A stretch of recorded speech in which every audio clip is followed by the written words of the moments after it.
Devi Namastasya Namastasya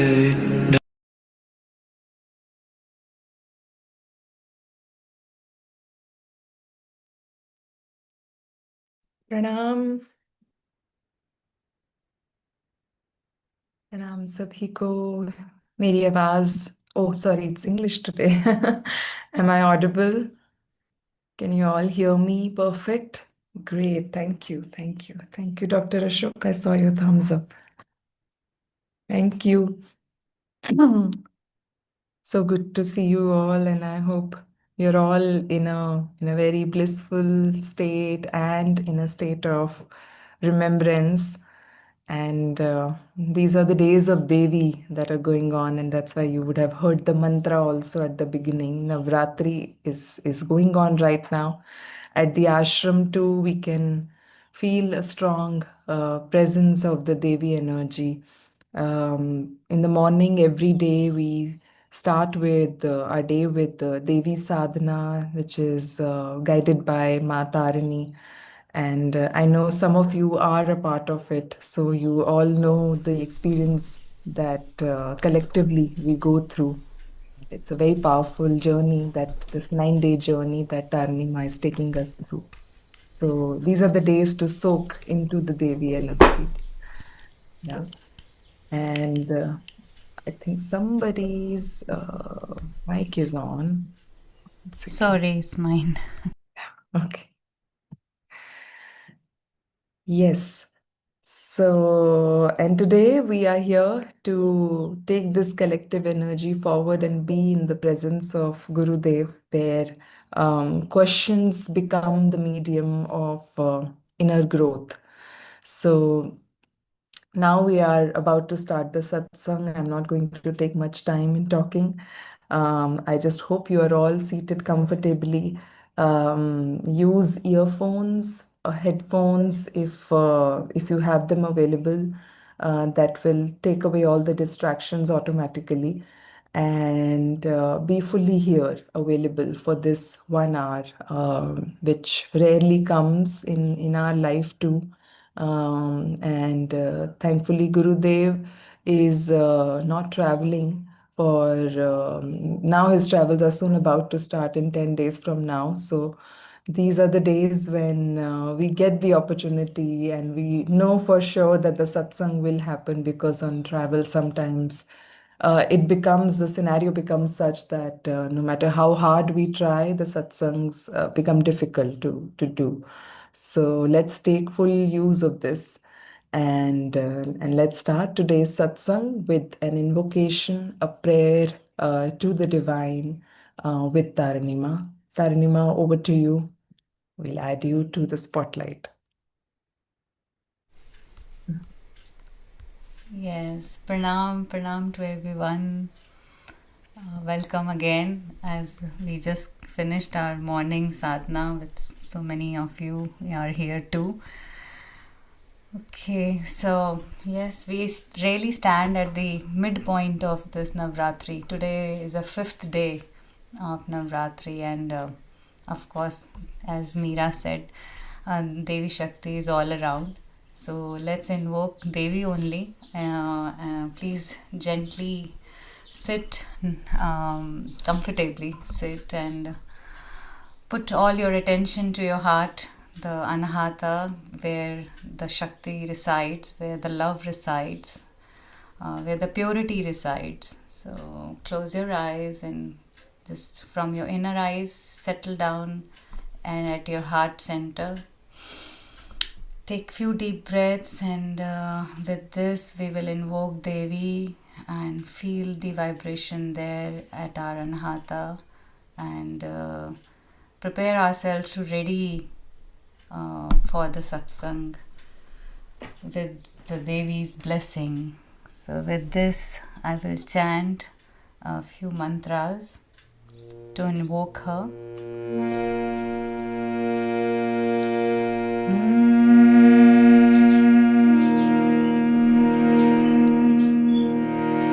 सर्वमंगल Mangle Shive Sarvarth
Thank you. With a beautiful smile, you may all open your eyes and let's welcome Gurudev if he has joined. I welcome Gurudev to come. Yeah.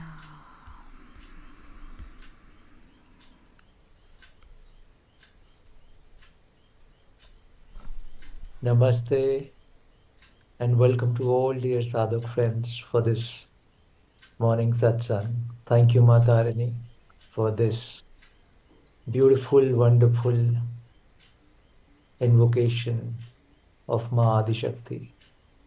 These are the very pure 9 days of Navratra, and we are blessed to have this collective gathering of the Satsangs right in the middle of 9 days of Devi Sadhana.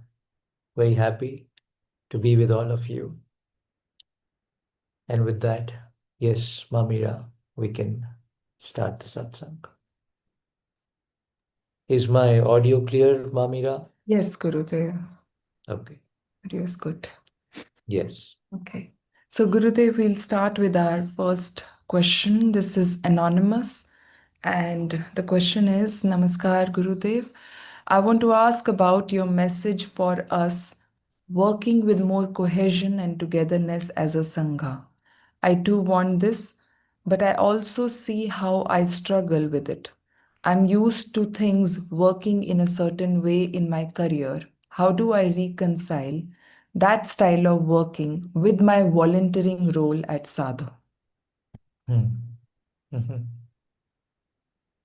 Yes. And that's what the sadhana is all about. We're all used to working in a certain way, living our life in a certain way. What we say, I am used to doing things in certain way, meaning there is an old programming in me. And now, even in this present moment, I do everything based on that old programming. There's nothing new in that.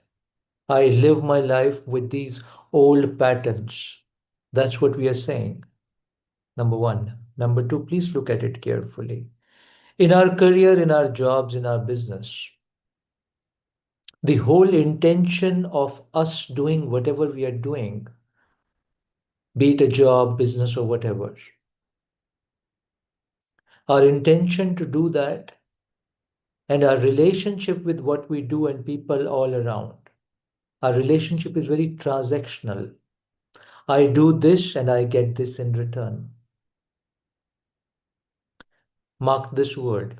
It's a transactional relationship. Rather, we should not even call it a relationship. There is no relation, it's only transaction intention happening there. And what's the deeper intention behind our work that we do there is power, money, gain in our position, uh, an inward complex saying that I know it all. Because if you manage a team of, X number of people, you start to gain this supremacy saying that I know it all and I must tell you how to do this kind of a mental scenario. So, all of that we do, which then builds our identity. And this identity says, I know everything. This identity says, I am doing this because I want my next promotion, because I want people to clap for me, appreciate me. I am somebody. You're just not doing it because of some insecurity. Within that, you're doing all the work in the world outside, in your job, in your career, because you want to feel this sense that I am somebody. Please look at me. Please respect me. Please listen to me. And more senior in career you go, more of this ego starts to build in. It's very rare to see leaders who are extremely humble, who are truly team players. So that transactional way of working has made all of us very lonely. We don't have friends there. We have our teams, our colleagues, but no friends. Because all the time in our mind, some kind of inner politics is also playing on. And in that sphere of career, nobody is coming and teaching us or telling us, purify your bhav, purify your inner intention. That's how the world operates, in a very transactional manner. So when you work with that transactional manner, it builds identity. When you do work with that identity, it builds a very strong sense of ego. And all of this then comes in. And then you say, I've built a certain way of working. Now you come into seva, which is volunteering. First mistake that we do is we bring the old self when we do the volunteering. Well, the whole problem is with this old self. All your suffering, all your loneliness. Please listen to this carefully. All your inner suffering, all your loneliness is because of the way you've built this old self. And when you bring the old self into the sphere of seva, sangha, volunteering, you bring the same attitude. Please understand, volunteering is an opportunity. We get the opportunity to do certain seva that is assigned to us. For the very first time, we start to look at life and the work that we are doing as part of volunteering as non-transactional. For the very first time in life, we've been given the opportunity to do something which will transform me. No transaction in that. But how will that transformation happen? What's the essence of doing volunteering? Why do we do volunteering? Why do we do seva? What's the essence, the core essence of this? And the core essence is this too is part of sadhana. And through this sadhana, something in me must get transformed. The old self, which is the source, which has become the source of my suffering and my loneliness, that old self need to be transformed. And I've got this playground of volunteering, of seva. It's a playground to work on my old self, to remove all the layers that are causing suffering, that are causing isolation, and start to transform myself, realize who I am. That's the essence of seva. It's just not task oriented. Yes, tasks are given because that is how we proceed with the work. But don't get stuck with the task. What will you achieve if even now, when doing the volunteering, you are the big boss, you're the head of volunteers, or everybody listens to you, or you become commanding, or you play the inner politics, the whole corruption of the mind, if you bring it here, what will we gain? If no inner transformation happen, what will we gain? Then the whole exercise, the whole opportunity that's been given to us gets wasted. Look at it from this lens.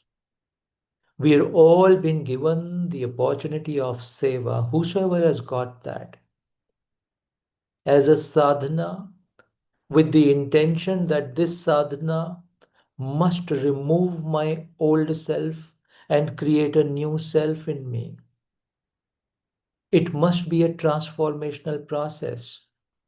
All the old tendencies that I'm carrying so far, which I've built as part of my behavior, my character, I must get rid of all of that. That baggage that I'm carrying, I must get rid of all the baggage.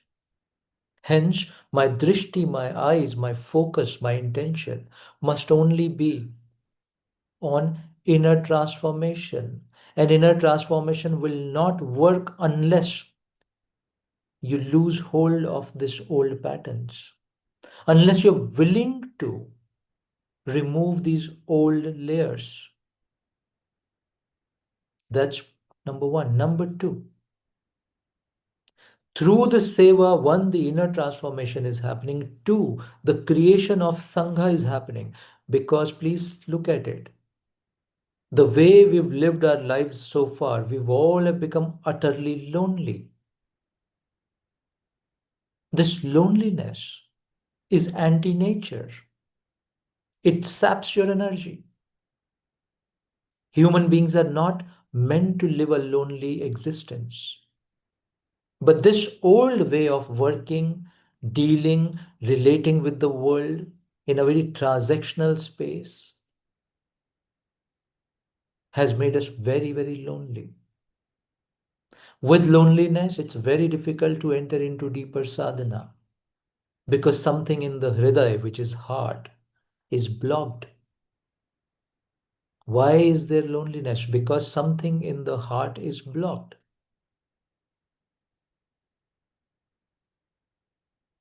For the very first time in life, we get the opportunity to remove the layers of loneliness and start to connect with each other. But again, deeper connections cannot happen even within a family if your intention is always transactional in nature and not contributory in nature. So for the very first time, you get a field, a playground to create this Sangha where you start to pour your energies to nurture people around you, to nurture friendship around you, to nurture deep acceptance based, respect based relationships all around you. For the very first time, you enter into this play where you're not seeking to take anything out of this creation of Sangha, but you pour your energies to nurture this community. It's a process of pouring in. But is this even possible if you're carrying the load of your old self with all judgments, with all way of leading the world with authority, with all wanting to prove to the world that you are the only right person in the room, with that inner politics? It's not your problem. This is what we have gathered from the world outside. And sadhana is the path to remove this dirt that we've gathered and to become the pure self that we already are. But it's a journey. And in that journey, you must be willing to let go of that old pattern, old self. I'll give you a task to do. When you sit in meditation today, tomorrow, sometime, in your silence, reflect. Write down the things that you're carrying from your old patterns. What are the issues there? Issue of power, issue of supremacy, issue of politics, issue of feeling that you are the only right person. All these issues, you please write down. Issue of looking at every interaction as a transaction. Every interaction we look at as a transaction. Write all of that down. And then take a sankalpa. Sankalpa is a resolve.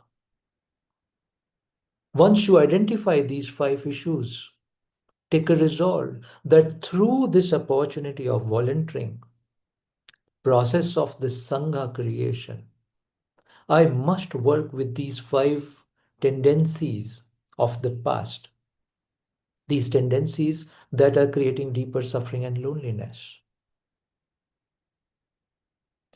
Process 2. Feel in your heart a deep gratitude that you've got this opportunity. Believe you me, not everybody gets this. If the divine chooses you to be his or her instrument, if the divine is choosing you to be the instrument, by way of some volunteering, some seva, creation of some sangha, consider it as a blessing. And once you feel that level of gratitude, then start to write down what it is that you must do to remove this old pattern. And let's the old pattern says that I am the boss, let's say, or I know what is right, let's say, or I do these what do you call selective conversations with selective people. All kinds of tendency we carry. Write down the path you will take to break that. Actions that you will do to break that. I would say start from the action bit. Outward, inward approach. Most of the time, I've said in many satsangs, I'm repeating it again. There are three faculties that work in us: thoughts, words, and our actions. In matters of these, what you're understanding right now is through the thoughts. Good, park it. Now, when you go sit and do this work that I'm asking you to do, it's like creating a blueprint of the transformation that you want to see in you. And now approach it first through action. So let's say if somebody has the tendency of talking to just a selected few people and infusing their point of view in them, let's say, create an action where you consciously say, I shall not do that. I shall call upon a meeting, bring all the 10 people on the table or on a call and speak my heart out to them. I don't do it selectively. You follow what I'm saying. This is how you start to create a space, which we call the safe space of openness. Start small, but this is how you start to break your tendencies, break your patterns. Please understand, if even while doing the seva, you're not focused on breaking your old patterns, there's a serious problem there. Then what we are doing, the way you lived in the world outside, now you're bringing the same thought process, you're bringing the same mind into an ashram also, into a spiritual space also. It will not benefit anybody. So please enter into this zone with a deeper commitment to your own self. You're not doing it for anybody else. Deeper commitment to your own self that you're doing this so that a deep inner transformation happens. So these are some of the thoughts, some of the sutras I'm sharing with you. Grasp them. Do work accordingly on your own self. We're here all to help each other so that each one of us can work on our own selves. You're not working on anybody else, but you're just holding the hand, supporting, nurturing, nudging, inspiring. And you can only do all of this. Please remember, you can only nurture somebody, you can only inspire somebody, you can only nudge somebody once you've worked on yourself. But one of our pattern is we don't work on ourselves, but we go out and teach everybody. Don't do that. That's what we've been doing all our life, and it has not led us anywhere. It has not transformed anything in us. Please don't repeat that. First, look within. Work with your own nut bolts. Gain the adhikara, which is the strength and which is the command from Shiva, from Guru, and you will get that command when you are ready to nudge, inspire, guide people around you. Before that, it's all your own inner work. Clean that up first. If we all look at our own cleansing, our own purity, this Sangha will be a very beautiful place. This world will become a very beautiful place. But the problem with the world is everybody wants to transform the other. Nobody wants to transform oneself because that's deep work. And that's painful work. You've got to remove your layers, cut your layers. But we are too attached to our own identity.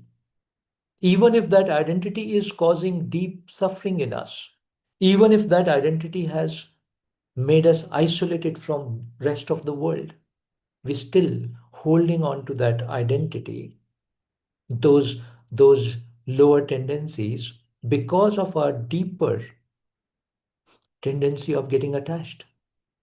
So we get attached even to dirt. Please understand all this.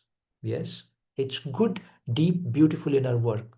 And if you don't do this, and you think just by sitting 2 hours in your meditation practice, something will happen, I'm sorry. Nothing will happen. Because unless this deep work is done, unless the commitment to transform the self is there, no technique will come and help you. No practice, no sadhana will come and help you. Living this, working this way is the sadhana. This is what transforms human being. This is what transformed Gautam to become Buddha. There is no other way. Yes, you've got to really look within and work on yourself.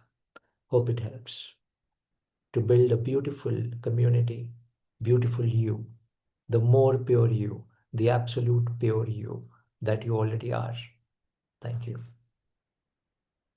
Ji, Mamira.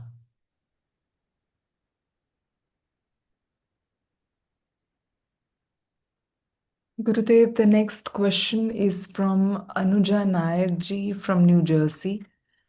The question is Pranam Gurudev, thank you for coming into my life and giving it direction. I feel truly blessed. I seek your guidance in overcoming negative feelings when someone wrongs me, even though I understand it may be due to karmic accounts being cleared. I struggle to truly forgive and let go. I try to convince myself, yet the thoughts keep returning. I deeply wish to move closer to Lord Shiva, to experience Shiva, and to love everyone unconditionally. Please guide me. First of all, very beautiful that you deeply want to love everybody unconditionally.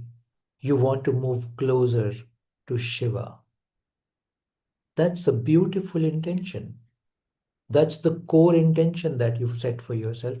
Amazing. Beautiful. Now, when people wrong you, you're not able to let go or forgive. The truth of life is the world will wrong you. There'll be somebody always who will wrong you. And what does it really mean? It means two things. Sometimes people genuinely wrong you. In truly, that's a wrong act they do against you.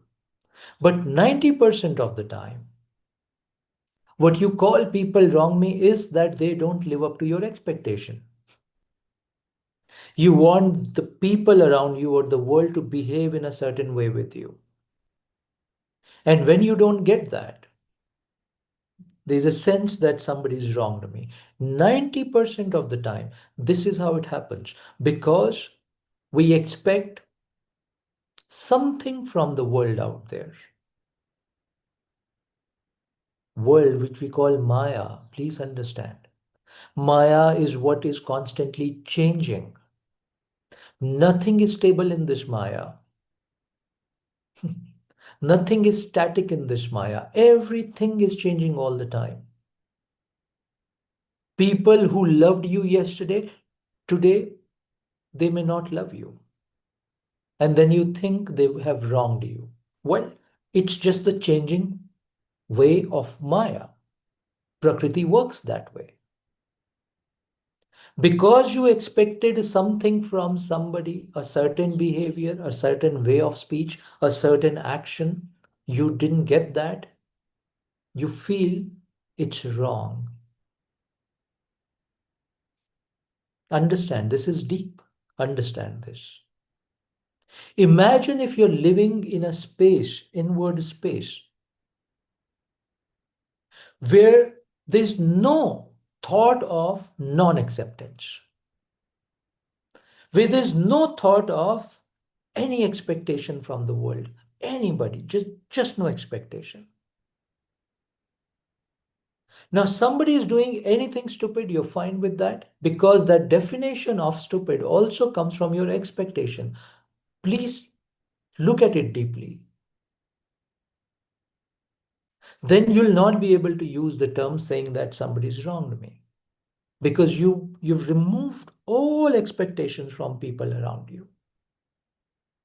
The only thing that you're looking up or looking forward to life is cultivating this unconditional love.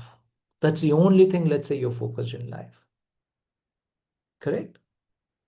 Another angle to look at this is, okay, let's say somebody's really wronged us, the 10% of the case which I was talking about.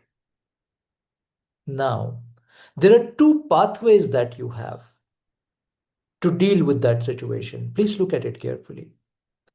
If there is something that has happened which is not acceptable,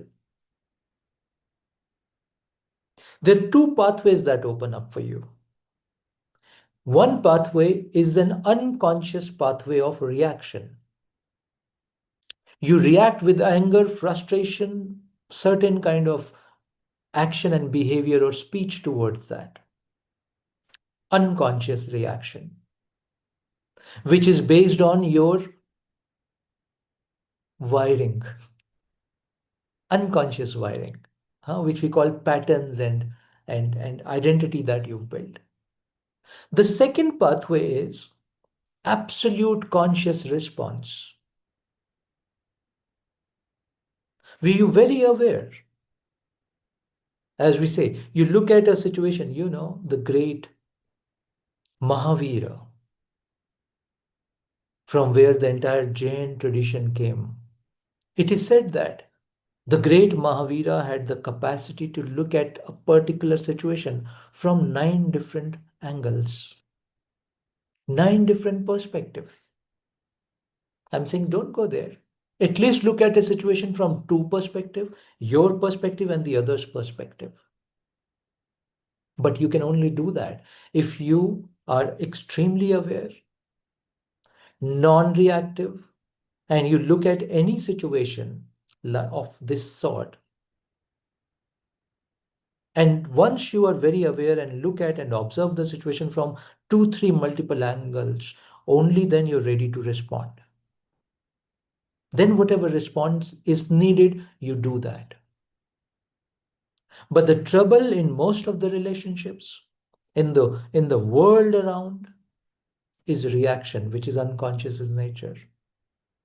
You do this, I do that. I do that, you do that. And then the world becomes a very ugly space. We're witnessing that right now. Just because the consciousness is not getting cultivated in human beings. Right? Now, next thing.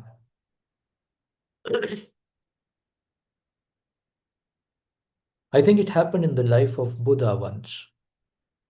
Buddha was walking on the path and there was this drunk man who started abusing Buddha. And there were some more people, some more disciples who were walking with Buddha on that path. And some of the disciples became extremely angry. You don't know this is the great Buddha you are abusing. But Buddha was very calm. And at that moment, Buddha asked everybody, hold on. You're reacting. And one of the disciples says, but sir, he's abusing you, disrespecting you. Buddha said, yes, I'm also seeing that. But you're still reacting. And disciple says, sir, but what should we do in this situation? Buddha says, can you not see the man is drunk? If you try to do anything to this man right now, confront the man or teach the man, by morning he won't remember anything. So why are you getting entangled with somebody who's deeply drunk, whose mind is not in place? We can't blame that person because his mind is not in place. He's drunk. But we must blame you because your minds are in place. Why are you reacting? You understand what the point is. So if people are drunk around you, will you get entangled with their behavior? Correct? Now, that's the way Buddhas look at situation. That's the way you cultivate this consciousness. Okay. Now, when you cultivate this consciousness, it does not mean you don't take any action. Now, let's bring our dear Arjun and Krishna into the play. What happened during the Mahabharata? During that great epic, Arjun was basically reacting, unconscious reaction. His reaction was first fearful, then pity, that what will happen to all the people who will die, what will happen to their families. Then his reaction was based on the attachment. How can I fight with my own cousins and brothers? Reaction out of attachment. These were all reactions. What did Krishna really do in the whole of Bhagavad Gita with dialogues with Arjuna? Krishna just did one thing. He brought conscious response into Arjuna, saying that don't react and be furious to fight. Don't react and be fearful to fight. Don't be furious. Don't be fearful. Become absolutely conscious and see what response must be generated to establish the larger truth, what we call dharma. So in whole of Gita, Krishna was teaching, or Krishna is teaching Arjuna to not react, but respond to the situation, whatever situation demands. In one line, we say, do what is ought to be done. If any action has to be taken, please go take that action from response, not reaction of furiousness or reaction of fearfulness. Do what is ought to be done. Only this can only happen when a certain level of consciousness has awakened in you. And you've already said you want to be closer to Shiva. You want to learn to love everybody unconditionally. Start to sow these seeds. And don't sow these seeds. How do you start that? You can't start to love somebody unconditionally when you think somebody has already wronged you. So how do you start this journey?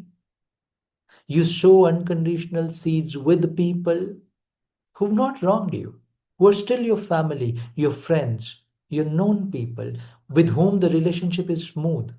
Sow the seeds there. That's a good fertile land. Once the seeds of unconditional love grow in that fertile land, then it will start to spread in arid lands also. You understand? But the problem that we do, the mistake that we make, we want to sow the seeds of unconditional love straight in an arid land. It doesn't work. No practice. You've not created first the forest in a cultivable soil. You understand what I'm saying? Sow the seeds of pure love, of care and compassion, of respect and forgiveness, first with people where the relationships, where the situations are smoother. First, cultivate this in the right soil.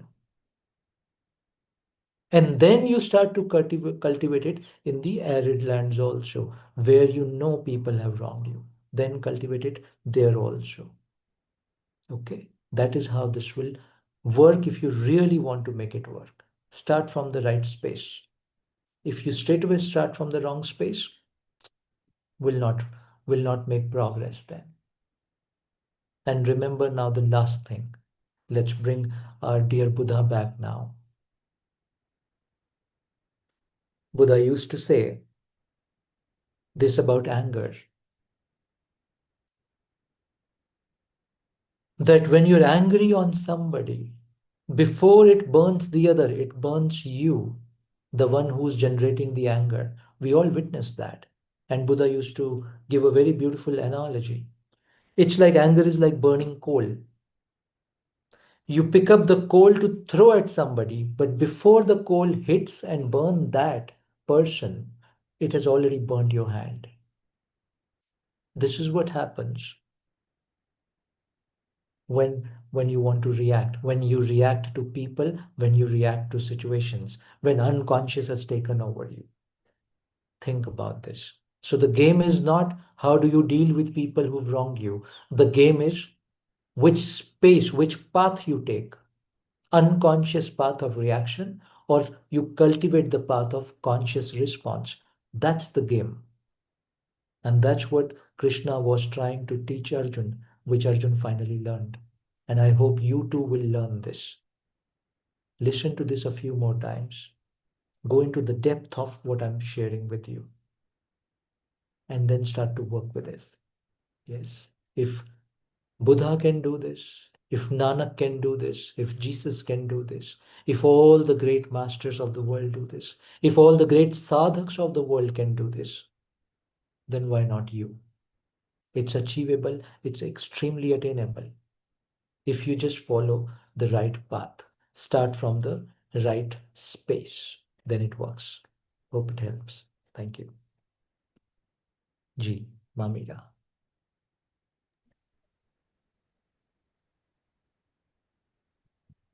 Gurudev, next question is from Isabel from San Francisco. Her question is, Dear Gurudev, amid this escalating war, there is so much fear, uncertainty, and a lot of negativity all around. How should we deal with this?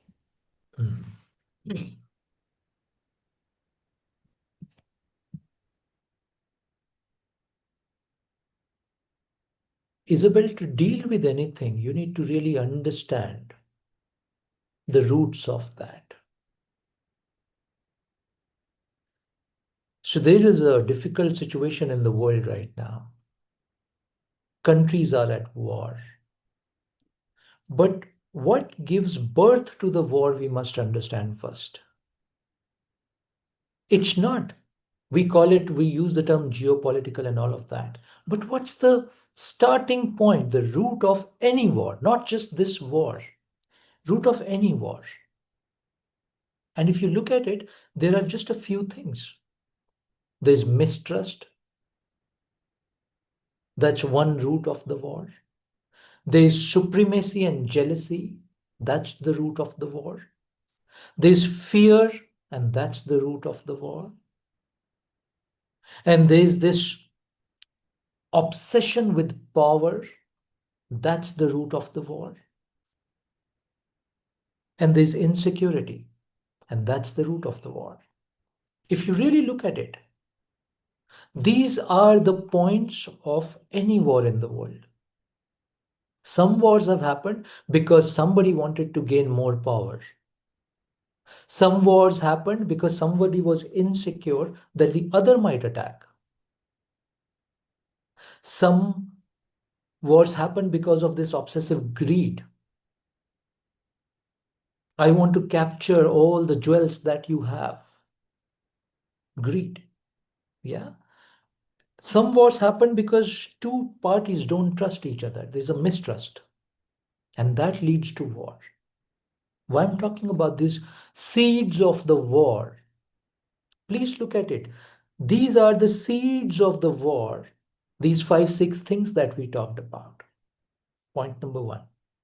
Point number two. In this cosmos, Isabel, everything is connected. And the proof of that is war is happening in a certain territory, certain geographical location, but the whole world is getting impacted by it. Do you think this impact is just the oil because of the oil price or stock market crash? Is that the only impact? No. People who've not even invested in stock markets, they're sitting at their homes doing their gardening or whatever they do. They all also right now torn or in a very, as you said, insecure zone, uncertain zone. Well, they are thousands of miles away from the war zone. Why are they insecure and uncertain? Nothing is at stake for them as individuals. Why are they getting impacted? Now we're talking quantum here. Anything of this magnitude happens anywhere in the world, the energy starts to transfer in the entire Earth's ecosphere. And we're all receptive beings. We start to receive that energy. So the seed that started the war, I'm using the word seed. The seed that started the war, as the war continues, the seed is becoming a tree now, a poisonous tree. It's becoming big. What is the poisonous tree all about? Of mistrust, of greed, obsessive power hunger, control, supremacy, and all of that, and mistrust. Now, the seeds of all of these lower tendencies or lower frequencies have grown and become larger frequencies. And this frequency is right now getting emitted, transmitted to the entire globe. And every human being is an antenna. That's what is there, what we call the pineal gland. It's a receptor. It's a transmitter and a receptor. We'll talk about it in detail in some other session. But we're all receptive beings. So this energy that is getting formed there, because the seed has become a poisonous tree now, it's getting spread out. I know people sitting in India are also very worried. Old people who are retired, who've got nothing to do with this. They're not invested in stock market, worried. Why are they really worried? Is this just the news broadcast? No. It's their own signal catching mechanics. Now, that is what happens in any situation of this sort. The energy spreads, and we're all connected. If we're all connected, then we're also receiving the suffering of human beings who are suffering at the war front, who are directly suffering. We're receiving the suffering of that also. We're all connected. Please understand this. You don't believe in the spiritual traditions? Go research on the quantum physics now. Even that has proved we're all connected. Everything on this cosmos is connected to each other. And there's a beautiful term for this. It's called butterfly effect. Anything happens somewhere, something else get impacted somewhere else. It could be thousands of miles away. This is how we're all designed, Isabel. Previously, I was talking about loneliness, isolation. We're not isolated. You could be isolated at your mind level, but at your cellular level, which govern your thoughts and emotions, you're not alone. We are deeply connected to everything on this in this cosmos. Now, how do we deal with this? What do we do about this? As I said, we are receptors. And I said, we're also transmitters. It's all field of energy, please understand. It's all field of frequencies. If in a certain zone there is intense energy of suffering and dukkha right now, and we are receiving that because we are receptors, but we are also transmitters. Can I cultivate and transmit higher frequencies, which is the antidote to this? What is the antidote to this lower frequency? You raise your frequency level. That's the antidote. Practically, what must be done? Number one, do not let this lower vibration enter your heart. I know there's insecurity, there's uncertainty, and all of that. But there is a way to not let that impact you. So, first, you protect your own energy system. How do you do that? In your sadhana, in your dhyana, in your meditation, start to generate higher frequencies. And what are some of the top higher frequencies you can generate? A, gratitude. Thank God for every breath that I'm taking. Thanks my family who's always taken care of me. Thanks my friends who are always with me. Thanks to the community that always supports me. Thanks to my gurus and masters who are always sending positive vibrations to me. Thanks to Shiva and Mahadi Shakti. Generate this prayerfulness of gratitude. Very high frequency. Now you're doing this within you. Generate the higher frequency of love and compassion. How do you practically do that? When you generate this feeling of love and compassion, you just don't hold it. You spread it in your family and friends. This is the time not to be isolated. This is the time when you connect more with friends and family.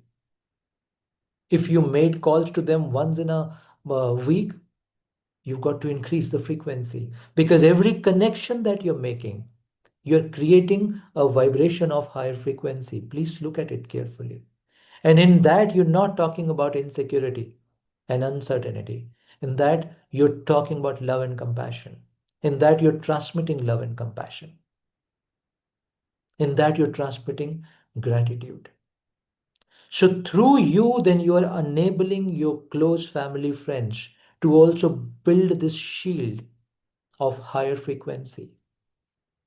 And now, in your deep meditation and in your prayerfulness, you start to broadcast this higher frequency to the entire community, to the entire world. It works. It deeply works. Many, many years ago, there was this great yogi from India who went to the US. His name was Maharshi Mahesh Yogi. And he started a technique of transcendental meditation. I think he was also a man of science. He did some experiments.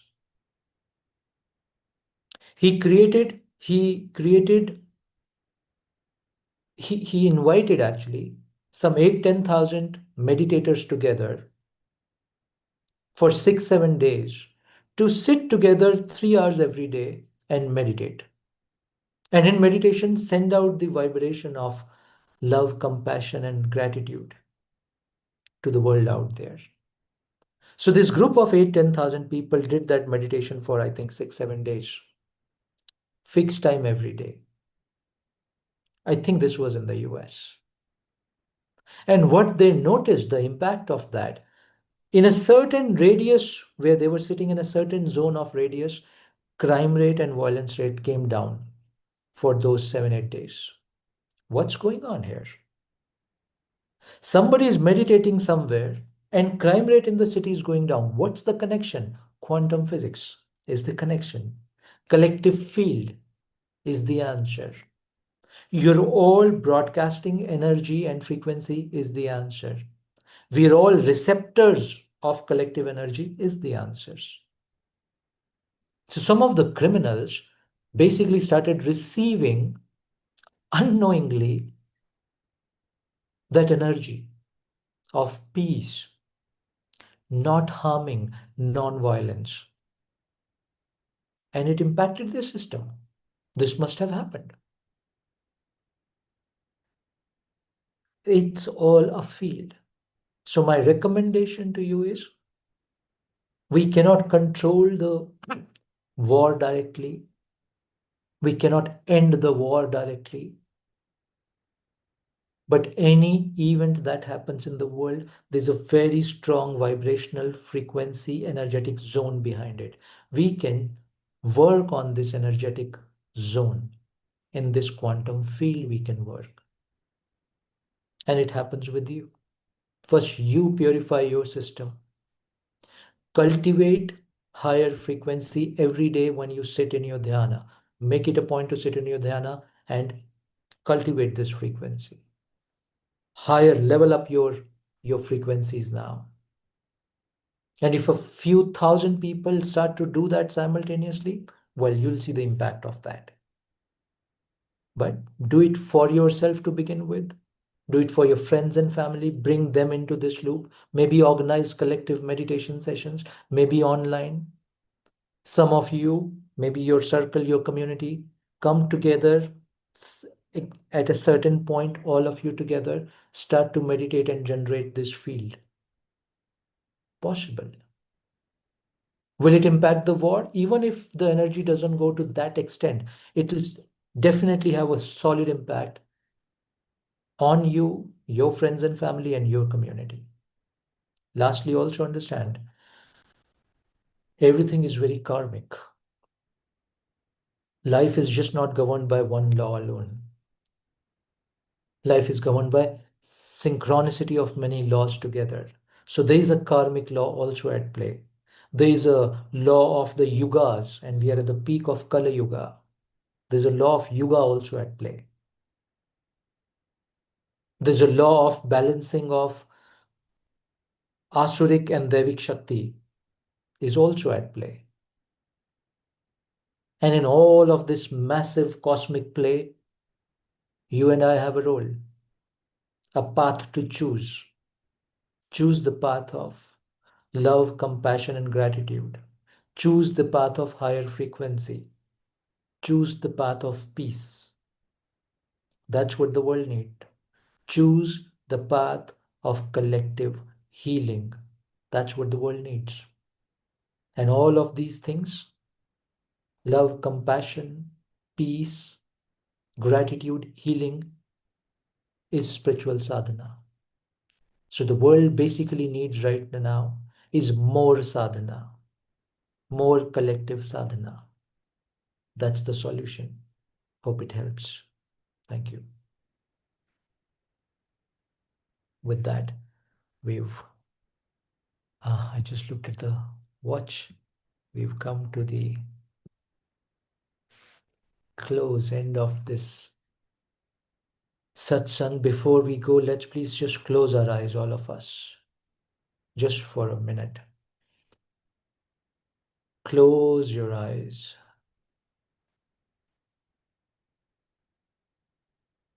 Take a deep inhalation.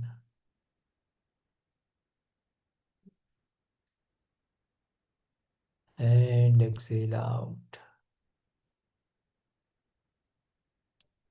Now, with the next inhalation, invoke Shiva and Adi Shakti. As you are inhaling the energy of Shiva and Adi Shakti. And with this exhalation, send out peace and compassion to the world. One more inhalation, Shiva and Adi Shakti. Exhale out peace and compassion to every being in the world. One cycle more.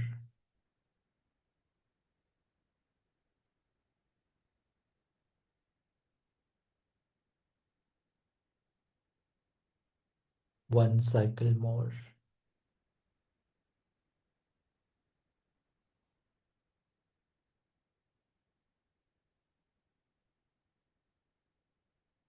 Beautiful.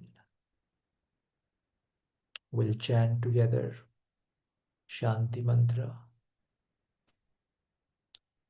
Om Shanti Shanti Shanti.